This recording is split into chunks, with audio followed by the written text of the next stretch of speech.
move on to agenda item number 8, Wildlife Damage Management Committee, Commissioner McBeath and Staff Specialist Pete Bradley. Commissioner McBeath. We'll go to A. Okay, I'm happy to report that we did one thing, and that was approve our minutes from the last meeting. I think we've spent now approximately 7 hours on the policy, and we did not finish our review. We've got about 80% done at our prior meeting, and so I thought we were going to be starting at that point and moving forward,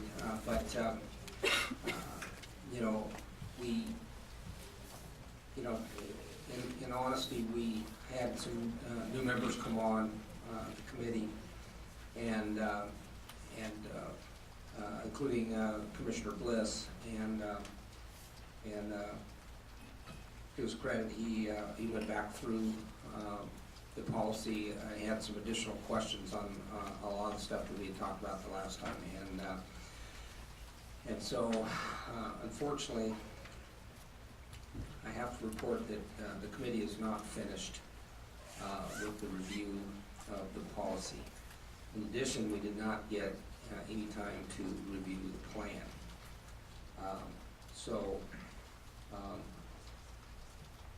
I think at this point,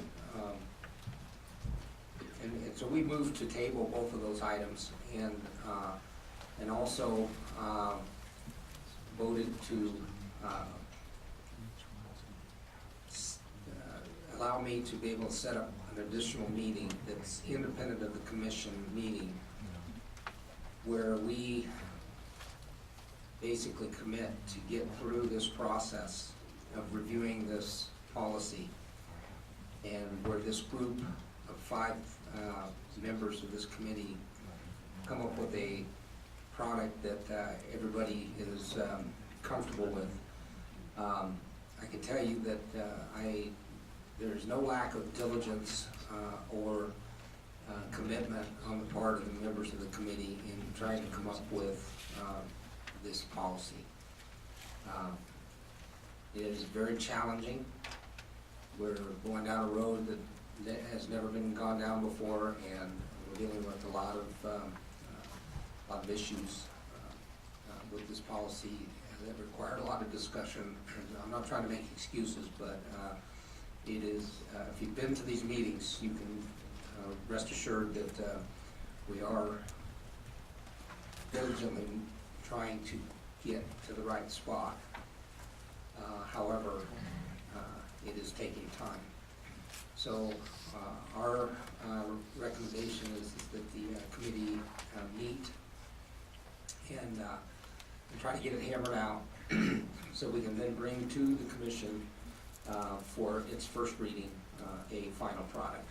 I think that the result will be a very solid product, because you're going to have received input from not only the public, but we got a pretty diverse group. Dr. Lent brought up an issue that also requires further discussion, and that I don't think the policy addresses, and we need to do a little bit of digging, and I may need to get with the DAG to deal with it, and it has to do with NRS 502.253 subsection 2, which deals with the Department of Wildlife. I'll just read it. The Department of Wildlife is hereby authorized to expend a portion of the money collected pursuant to subsection 1 to enable the State Department of Agriculture to develop and carry out the programs described in subsection 1. We need to understand what that means. We need to understand what that means in the context of our contracting with Wildlife Services. We had some substantial discussion about the ability to use third-party contractors. We need to understand if we have any limitations with regard to our ability to do that based on this statutory provision. And so that'll be another item that I think that the committee is going to have to get their hands around and may require some revisions to the policy. So with that,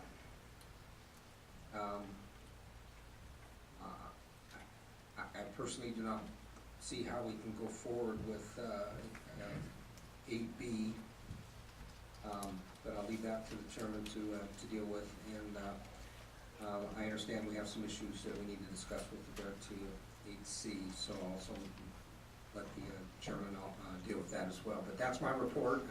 I don't know if any of the members of the committee have anything they want to add. I'm not going to go into any of the specifics of what we've been doing so far. I think we'll just bring it forth. I believe we should just bring it forth once we get it done. So that's all I have. So if there's any other members of the committee that would like to speak, feel free. Seeing none, nobody else on the committee? Okay, that was agenda item number 8A. We'll move on to 8B, and that's the first reading, and that's what Mr. McBeath discussed. We're not going to have a product for the first reading, but it is agendized as a possible action item. So with that being said, I'm going to take it out. Is there public comment on 8B? Dr. Lynn?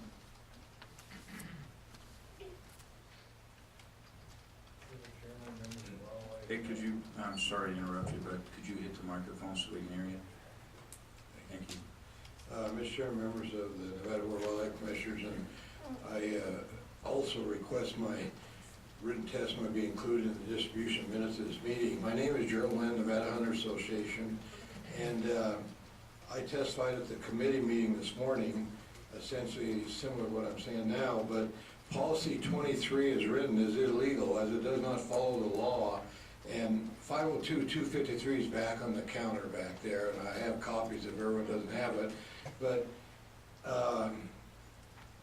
I was corrected. I thought I was the only one in this room that was around when we did this bill, you know, a long time ago. And Don Moley got up and said he was there, so I stand corrected. You know, there were two of us there. But the intent of the legislation with Assemblyman Claiborne, Assemblyman Carpenter, and Assemblyman Gonachia, we did this because of the a survey we did on what hunters wanted, and basically the bill went back and forth, and but basically the bill was this, the one that you have, and I don't know, you should have a copy of it, and we're using the $3 fee law for policy 23. And therefore, we need to follow the law that created it, and that's the law that created it. And it says in there programs, in section 1 it has programs of the management, it has conducting research, etc. And section 2 was totally omitted out of this policy, which makes this policy 23 illegal. It says the Department of Wildlife here authorized to spend a portion of money to enable the State Department of Agriculture to develop and carry out the program described in section 1. So all the programs in section 1 are to be developed and carried out by the Department of Agriculture. It's very clear in the bill. And that was the intent of the legislation that came out. And it is not in there. And if you look at that, and I could go into many different instances in the policy 23 about their using outside contractors, and it doesn't say they can do that in this bill. It absolutely doesn't say they can do that. And I'm not a spokesman for the Department of Ag, but I am a spokesman for the bill and for the law. And when we put this together, and I'm going to hand out, I've got 5 exhibits, and I'm going to hand them out, and this is the intent. I've got the complete testimony of every committee meeting, and you know, it went down, and there's a lot of amendments, but the final product is this is a bill, and policy 23 is illegal because it doesn't follow the bill. And, you know, and I guess I could say the same thing, I'll get up and say the same thing for the predator plan. It's the same thing as the predator plan. It's not legal. So I'm gonna hand out exhibit 1, 2, 3, 4, and 5, and basically, if I have just a minute, I can tell you what they are. This is the testimony that was laid out in the legislature. This is what was sold to the legislators. They bought off on this testimony and endorsed this bill. And they asked Mark Jensen a lot of questions, you know, because of our expertise in dealing with predators, and now contracts with us to do the resource protection projects they require. So this is what was, they said, well, okay, you guys are the experts, and if the bill says you do it, we'll put it in the bill to have you do it, because they testified they're experts. And then someone, Carpenter, who is very knowledgeable in legislation, testified that about the predatory animals part of it. He said that's what we need. And then we had Mark Jensen say that we're in the business of solving problems and protecting resources. Our success is not based on the number of predators we remove from an area. We are trying to protect a resource in a particular area for a particular time. And this is what the legislators bought off on. And then another one here is Assemblyman, he was Assemblyman at that time, he's Senator now, Gonachia says, there is clearly a connection between lambing grounds for sheep and fawning areas for deer. The predator control program, he's talking about the one that we, the bill, to protect the sheep probably has a larger impact on the deer herds. Mule deer have become the food source for predators. So he bought off on it, thinking that this was gonna be for predators, and it was. The whole purpose was to put predators projects on the ground to protect our deer. That was a whole program that was sold to every legislator there. And if we walk away from the predator control, I think the impact down the road on wildlife will be significant. That was Assemblyman Gonachia again. And this is a testimony from the legislature. And then he also said, I want to make sure we all understand what the legislative intent was. And again, he specified the legislative intent. And then on the Senate side, it passed unanimously. And the policy analyst for the committee over there said the bill clarifies existing laws regarding the Board of Wildlife Commissioners. It said they must be conducted under the guidance of the Board of Wildlife Commissioners. That's the predator plan. So all of this stuff shows how clear it is. And then the cattleman, David Laxalt, representing the Cattlemen's Association, he said, we support the intent of the bill, which is the continued maintenance of the predator control program to protect Nevada's wildlife. So there's, the intent of this bill is many, many areas in here. And I've got and I just picked out a few of them here. And I'm gonna give them to Suzanne, and maybe she can pass you around. There's 5 exhibits, you can read them. But every legislator bought off, there's a protection of deer with the predators. And that was the whole intent of this bill, and they bought off on it. And now, this agency and you guys are being asked to circumvent the law and put all of these other things in there. And it says research is needed. Well, if you look at policy 23, they have all this research stuff going in there, and it's not as needed. That wasn't the intent of the bill. The bill was on the ground. But I will pass these out, and she'll pass them out. There's 5 exhibits you guys can read, but there's much more to it than that. Okay, thank you. And with that being said, there were some questions of legality. We haven't done anything on policy 23 yet, so there's nothing illegal with anything that's going on. And before we pass policy 23, with the assertions being made, you will give a thorough review and make sure we're not doing anything outside what the intent of the law was. For the record, Harry Ward, Deputy Attorney General. Absolutely. Well, thank you. I just, you know, we want to make sure we're legal in everything we do, and when those comments are made, I'm going to ask you to review it in extra, so there's that question. If it comes up again, we can address it. Okay. Any other public comment? Mr. Rex? Rex Flowers, Washoe County. At our meeting, we went over the policy as it was presented to us under the predation management, I think in 6 and 7, wildlife services is noted as the primary contractor for lethal control. There was a situation there where two of the animals that would be involved are big game animals. But there's no given way for there's no given method for the lethal control. So some people are under the assumption that your wildlife services should use nothing but the same weapons as is done by the general public. So it might help if there was some clarification about the methodology of lethal take. Thank you. Thank you. Any other public comment? Mr. Dixon.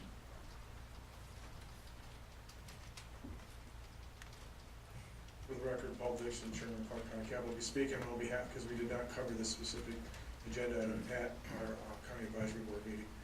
One of the things I brought up, and I just wanted to give to the whole commission here earlier today, is that when we talked about whether or not wildlife services was a primary or or just one of the contractors, and you have private contractors here. I have, from my history of working on things through the U.S. government, I will tell you that there's a huge liability issue if we start allowing others outside of what's contracted in a resource base with the Fish and Wildlife Service to do management control for us. And I'll leave you with the example of a couple years ago, a prior commission through heritage funds did predator management of mountain lions by giving it to a private individual who ended up killing cub mountain lions because his dogs tore into him. And so there are issues, and from my perspective, there are huge liabilities here if somebody does something wrong that's not part of the U.S. Fish and Wildlife Service. And I just want to make that clear to this commission that that's probably something that we should strongly consider, since you're going to be putting each of your signatures on this thing as it goes forward. You, especially Chairman, as you sign off on a policy, and you own it. If there's something there, you own the liability, and I just want to make sure that that's clear. Thank you. Thank you. Mr. Moley?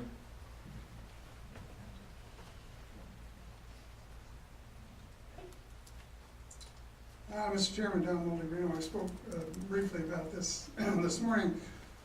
I think I'd like to see in the policy somewhere some reference to the Predation Management Committee's composition. And I say that because, as you're all fully aware now, and we all are, that this predator control issue is controversial. It's something the public is concerned about, something I've been concerned about for decades. And now that the whole thing is getting revisited, I would like to suggest that the Predation Management Committee include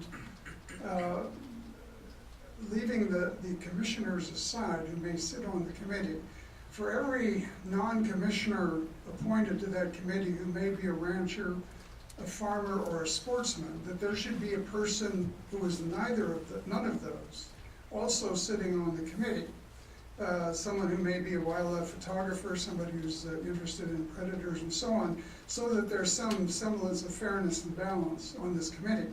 There was a comment, the reason I mention this specifically is that there was a comment earlier this morning by one of the committee members that, well, the committee already has one of these people on it. And I think that reference may have been directed at Commissioner Lane, who I gather was the person was speaking about. And I've heard that before, although I remember Deputy Attorney General Stockman clearly telling all of you a year ago that as commissioners you represent everyone in the state. You don't just represent the narrow definition of your seat that NRS says you fill. You represent everybody in the state. And so does she. She represents sportsmen as well as general public and everybody in between. And it is unreasonable, in my opinion, to expect that she, as a commissioner who happens to have some views that I favor, that she would represent some sort of an advocacy position with respect to predator control that may be opposed by a non-commissioner sportsman that you have on the other side of the table discussing these matters. So while I understand that it's the prerogative of the chairman to pick and choose these committees, I'm suggesting that we have a decent sense of fairness about this and that the committee should be balanced, including non-consumer members for every consumer member, that sits on that committee, not counting commissioners. If I'm not clear about this, I'd entertain a question. I understand your question, and that question has come to me in written form about multiple committees in the past month. And I balance a couple things. I look at the people that I place on those committees, and I look at our budget also. And I do not know any fair individuals in Pete Morai, Mike McBeath, and Karen Lane, and now Chad Bliss.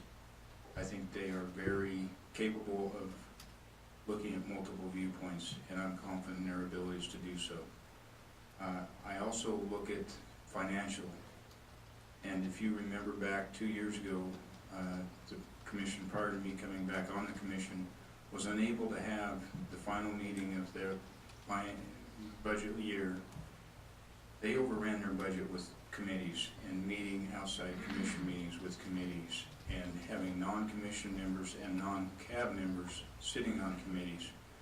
Anytime we get somebody that's not a cab member or a commissioner on a committee, we are responsible for their travel, for their per diem, for all, we incur a lot of costs.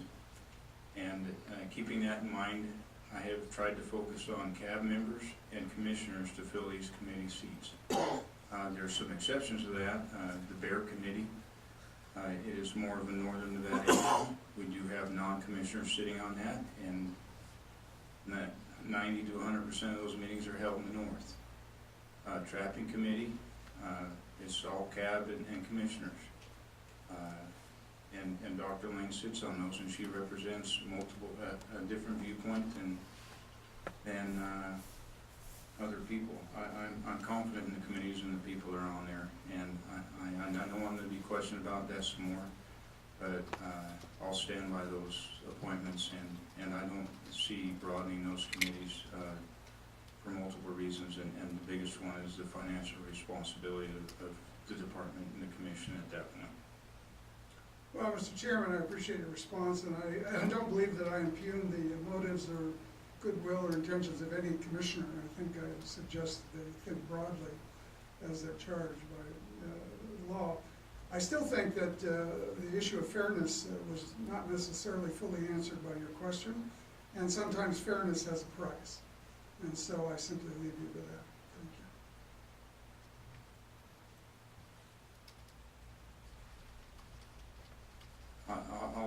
I'll reply to that more when we get to committee assignments in the commission meeting. I have some more things I'm going to say, but it'd be more appropriate at that time. Any other public comment on agenda item 8B? Seeing none, I'll bring it back to the commission. Any commissioner comments? Knowing that we have nothing to read and no action to take, unless there's an objection, we'll move on to agenda item number 8C. Predator Project Management Plan 2014. During the break, Director Wasley brought to my attention that the committee has not approved the plan, but we do have ongoing projects that Wildlife Service is conducting, and they're conducting it without their approval of the commission, and it's kind of in limbo. That's where we were last year, and that's a place that none of us really like to be. So with that being said, could you help us out, Mr. Jensen and Mr. Wasley, tell us where we are on the plan, or on the projects that are on the plan, and what ones we may need to take action on, yay or nay, so you can continue or cease your work at this point, and so we get, I don't see any way to approve the whole plan without a recommendation from the committee, but I do see it important enough topic that we do need to probably address a few of the in particular ones, and give you some feedback and guidance as the law spells out. Thank you. Yeah, thank you, Chairman. There's a couple projects in particular that have been occurring in the absence of the approval of this plan. As you know, our fiscal year begins July 1. Some of these projects have been ongoing since that time, and it would be prudent for us to seek the commission's approval so that we're conducting these projects with that approval documented. The two big projects, I guess, where we have Wildlife Services involvement are Project 18 and Project 6. Although Project 6 is listed as a canceled project, the primary reason that that's listed as a canceled project is because we feel that it can be met under the guise of Project 22. 22 is broad enough to allow us to continue the scope and scale of Project 6 under the umbrella of Project 22. So I think Project 18 and Project 22 are currently the two projects for which we would require immediate approval. And then also Project 25 is a project that's also been ongoing, although not by Wildlife Services. This is a project being conducted by Utah State University. It would be good to have approval to continue that project as well. Okay.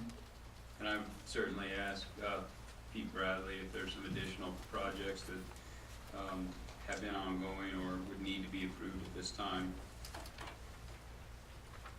For the record, Pete Bradley, large carnivore staff specialist. Projects 29 and 30 are also ongoing. They're maybe not as time sensitive as the ones Director Wasley mentioned. Project 21, sub-project 2102 will be time sensitive in the near future.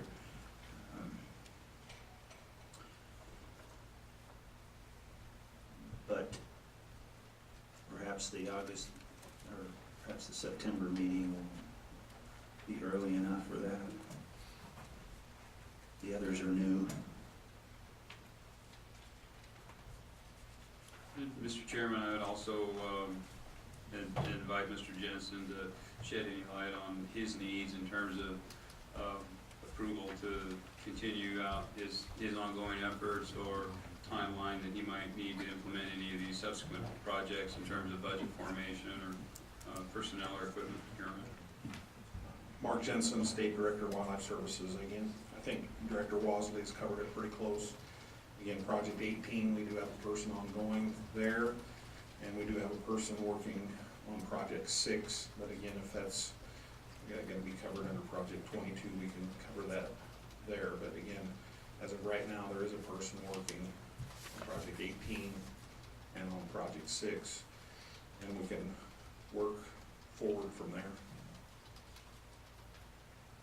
Okay, thank you for our patience on this. You understand the situation we're in. We're playing from behind. We're trying to catch up, and in the future, we're not gonna do it this way. We're gonna get in front of this thing and run this operation a little different. Yeah, and I understand that, and Director Wasley's been great to work with on this stuff. Again, we've just gotta be able to have something in place, something approved by the commission to where we can have a tentative budget, to where I can have some kind of a document to go through the Department of Agriculture to set up my financial documents that we have to get through the state in order to assure that we're gonna get paid for work that's been ongoing.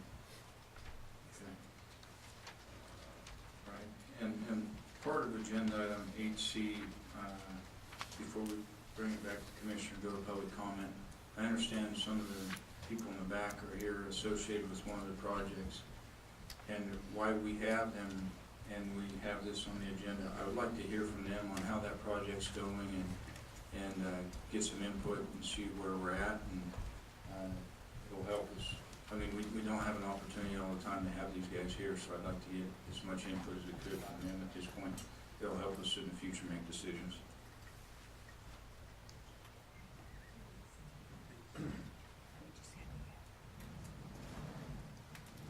Mr. Chairman, if I may, I'd like to introduce Pat Jackson. He's a doctoral candidate working on a predator-prey study in the monitors, tokimas and toyotes. And He's been kind enough to come here in the middle of his field season and give you a job progress report of sorts. Pat Jackson, graduate student for the record. I'm a graduate student on Project 25. I'd like to give a special thanks to the BLM and the Forest Service for allowing me to conduct my research, Fish and Wildlife Service and NDOW for my funding, and the guy in the middle, my advisor, for selecting me for this project. And I'd like to give a very special thanks to the many technicians that have helped out on my research project, and also the people of rural central Nevada. I found their accommodations and just general friendliness to be overwhelming, and this project wouldn't be the same thing without it. So who the hell is Pat Jackson, the shaggy-haired kid that is from out of state that gets to do this research project? That's me. A little bit about myself. I graduated from the University of Missouri in 2007 with a bachelor's in forestry and fisheries and wildlife, and yes, before I knew I was going to do my doctoral research on coyotes, I did wear a coyote tail as my tassel at graduation. I was a full-time fur trapper in 2007 and 2008 in central Missouri. After that, I worked in Hawaii for 2 years for vertebrate pests, first year for the U.S. Fish and Wildlife Service, and the second year for a nonprofit conducting feral cat and pig trapping. I just call it vertebrate pest work. And I now conduct coyote research in Nevada, but a little more about me. I teach a workshop at the National Wildlife Society meeting titled Animal Trapping Techniques for Researchers and Managers. There's normally 30 to 40 students, professionals, and a mix thereof that learn about different trapping techniques. I run a trap line part-time for fun in Utah throughout my classwork and research. And I'm a card-carrying member of 6 different trapping organizations, including Missouri, my home state, where I'm a lifetime member. And I really pride myself in a couple different types of thinking. I'm familiar with several different statistical programs and all sorts of academic whatnots, but I really take the time when I run into sportsmen in the field, of which I am a sportsman, to explain what I'm doing. And I don't mean to be condescending, but whatever level they need to have it explained on, I take time to do that. NevadaSportsman.com, I had the pleasure of meeting them in Butler Basin, and they actually ran a short story if you haven't seen that. And I also like to point out, I normally use this slide in my invasive cat and pig talks. To fight biological invasions, you obviously have to be willing to kill for conservation. I don't believe that coyotes are a biological invasion, but I use this to point out that I look at coyotes as a species and not individuals, and so I'm not opposed to lethal control in the right situations. So predator removal is pretty much as old as the West itself. We've been whacking and stacking for quite a long while. But predator issues are not unique to the West.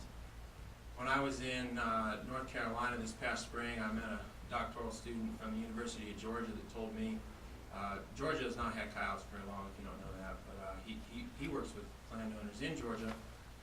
And a few landowners in particular have over 100 whitetail per square mile, which is a lot of deer by most people's counts, in fact too many by some.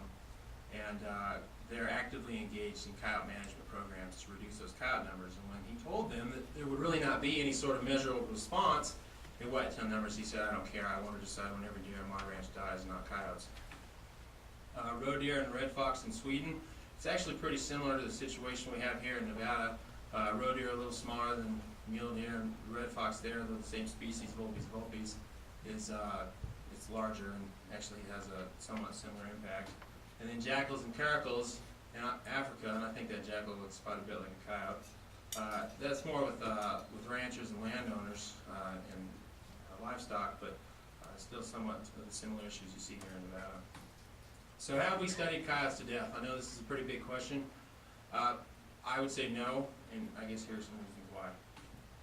What we do know, 75% of the population has to be removed each year for 15 years to start seeing a reduction at the population level. So when I say that, I don't mean a ranch, I don't mean a township, I mean at the actual coyote population level, and I have that publication if you'd like to read it. And then below that, 10% of pups must survive and breed to actually maintain a coyote's population. And mule deer, though coyotes love to eat mule deer at any age, mule deer are most susceptible while they're fawn in the first month of life. So what else we know, as you increase removal of efforts, coyotes increase the reproduction. And so and the way to do that, more females start breeding, there's larger litters per female, immigration from areas outside of the removal areas actually ramp up. Some more coyotes moved in, and this isn't quite as accepted in the coyote literature, but sex ratios have been shown in some studies to even change to have more females in the litters. So distribution and size, you'd love it or hate it, there's coyotes in North America. All 49 states, in fact the only one that doesn't have them is Hawaii.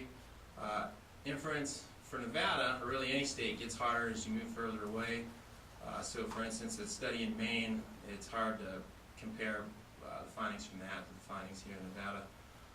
They also get larger as you move east. For instance, here in Nevada, 20 to 30 pounds is probably an average size, while in the northeast, 30 to 50 pounds. They're all the same species, Canis latrans. And as I like to say, the last two critters on Earth are going to be cockroaches and coyotes. The diets differ.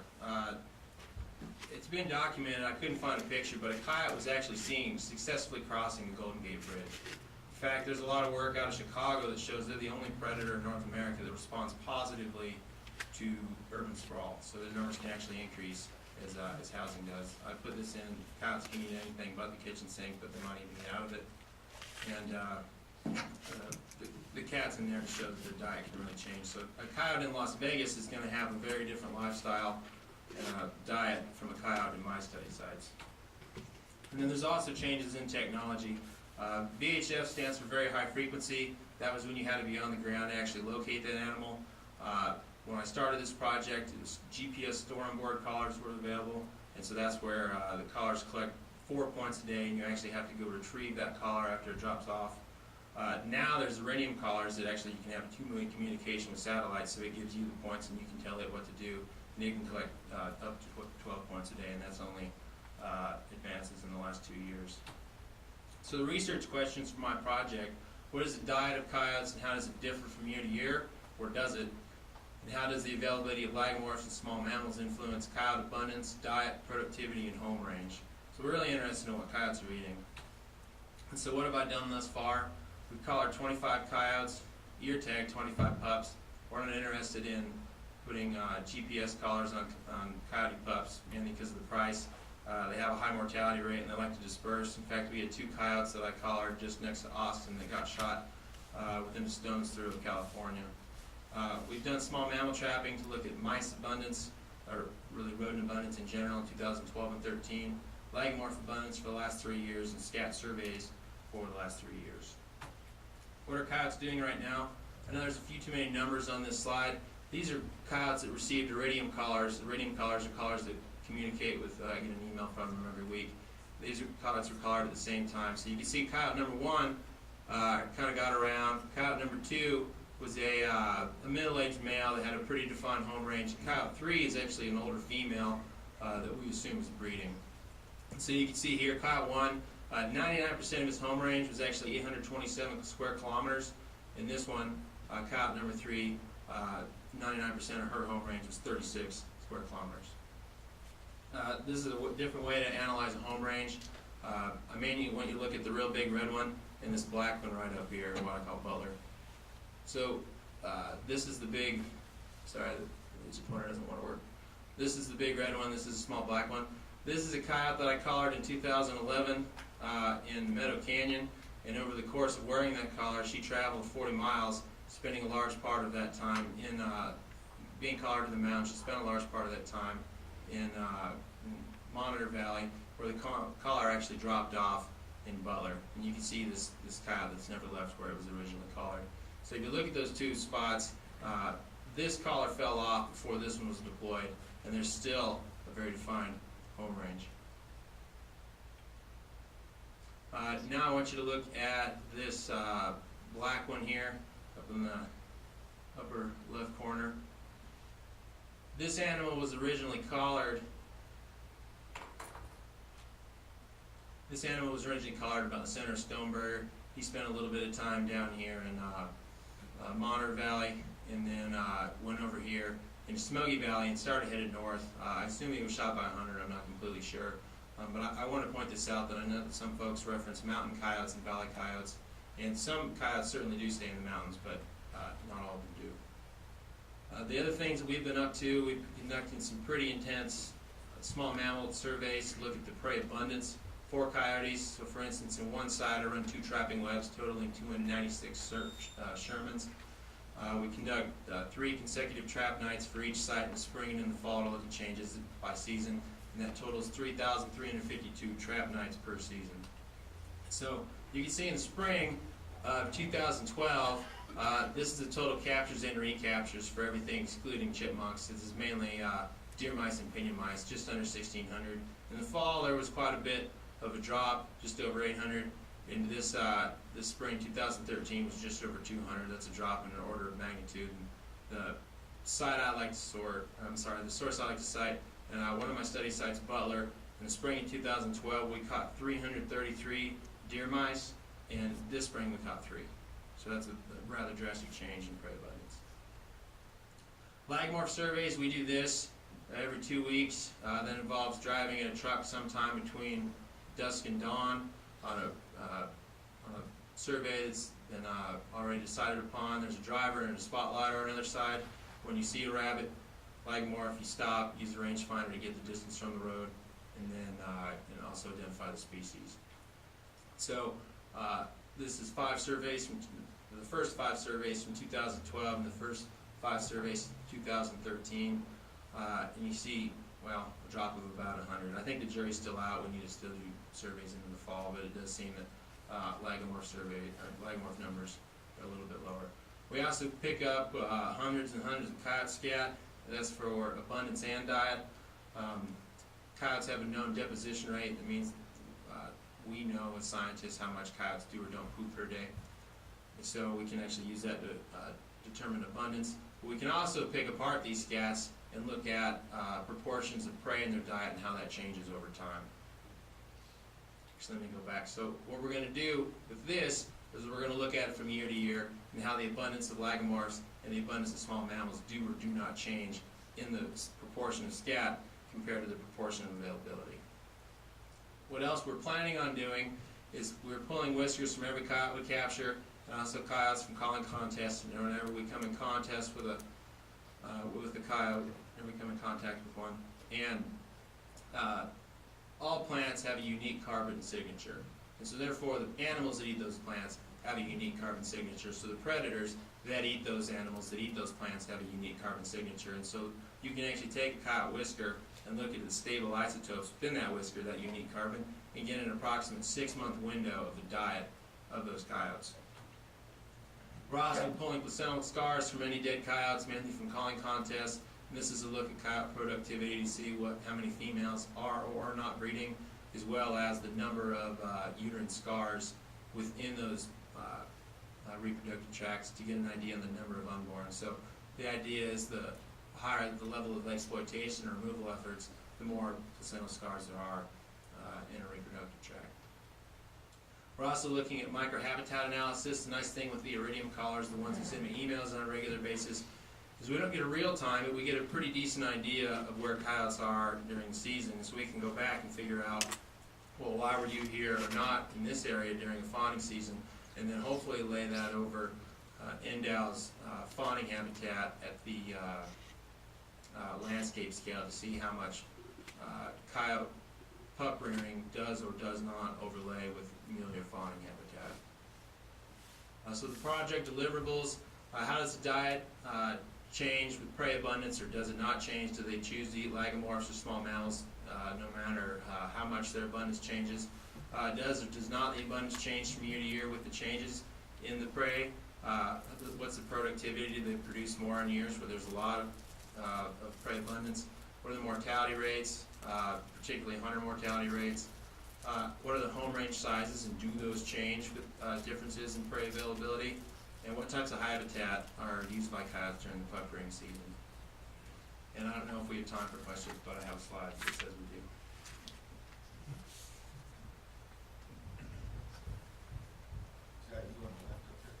I can't grow a beard that well. Any other questions? Appreciate your time coming in today and the work you're doing out there. And you couldn't have picked a better spot to have to do work. It's picked my favorite spots. The monitors at Takima's are a really important place to me, and the pleasure is all mine getting to speak today. questions? All right, thank you. I'll be around for the rest of the meeting if you want to come up and talk one-on-one. I will have some additional questions for you, so thank you.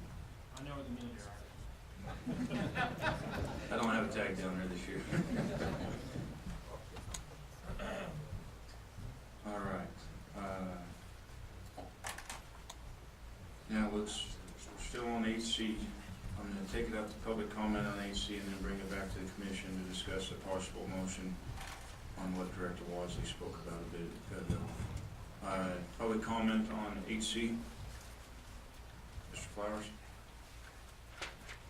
Since you're addressing item, project 18, that is in Marshall County, and we voted to fully support that project. We voted to support it at $85,000 as it was last year.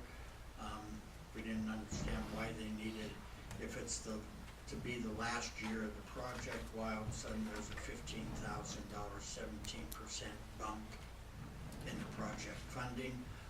We also did not necessarily agree it should be the last year. I know the goal of that was originally to raise our fawn ratios. And while those haven't been attained, the mule deer populations have come up tremendously. It's one of the few areas in the state that is seeing a good growth. And we would like a review on an annual basis, and if it continues, if we continue to have this growth pattern, perhaps that project should stay in place, and we should also review the other things happening within there and use that as a model for other areas. Thank you. Director Wadsley? Yep, I guess I would add that without triggers upon which to initiate these projects or finish lines upon which to terminate them, it makes it really difficult. I don't think anybody believes that predator control is a long-term solution. We view it as a tool to allow population to reach a level, cross a threshold above which it would be self-sustaining. And so if this project is approved for this year, that would be 10 years on that project. If it has provided a benefit, the majority of that benefit should be realized by this time. If it has not provided a benefit, continuing it for longer than 10 years would bring the cost benefit into question. I'd also like to add in reference to the cost, Director Jensen has indicated that they would only need $85,000 to continue that project at current levels.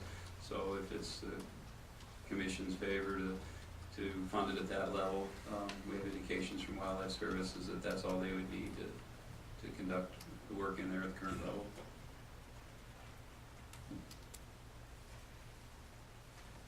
Commissioner Lane? Mr. Chairman, I'm reading this conclusion. It says assessment of this long-term predator removal project indicates the expenditure of nearly $750,000 could have been used more effectively to improve and enhance mule deer populations and habitats elsewhere in the state. So, I'm not sure. I just heard the director say that it's hard to determine beginning and ending dates on stuff like this, why we are going to continue this for another year when we have determined that it wasn't particularly effective. We'll get into further discussion. I want to see if there's any more public comment, and we'll bring it in, and we'll have Mr. Lynn, then Mr. Bolt. Mr. Lynn first, then Mr. Bolt. Thank you, Mr. Chairman, members of the commission. On my mind, for Commissioner Lane, we just spent $300,000 to trap 25 coyotes. So I think if you're going to do research, it should be action-based research. What are we going to get out of this research, and how are we going to apply it to the state? I didn't hear any of that out of this presentation on this from that predator project. But the comments I wanted to make was, and with the director here, he was talking about the project up in the Granites, and we're doing it for 10 years. Well, the problem with that is we have no goals up there. So when do we stop the project? And this plan that we have here, policy 23, is the same way. It has no goals in here. And so how can you do predator projects when there's no goals? Because you gotta have a goal to do a predator project. You can't just go out and shoot predators. The plan, the predator plan, and I got a couple questions on the predator plan. You commissioners, in your meeting, in three meetings that I attended, and I got the dates of them here, March, April, May, you publicly stated that you wanted to get Wildlife Service involved in the predator plan, and you were going to do it, yet to my knowledge, they were not involved in the predator plan at all. And so why was that? You know, I think you guys went back on your word, because you publicly stated, and I think Commissioner McBeath and the chairman and a couple other commissioners stated they want to get them involved. But again, I'm not beating the bush for the Department of Agriculture, I'm beating it for what the law was, but we never got them involved to my knowledge. Now, we got them involved in this predator plan, maybe somebody ought to tell me, because there's a lot of parts of this predator plan that's just, it's garbage.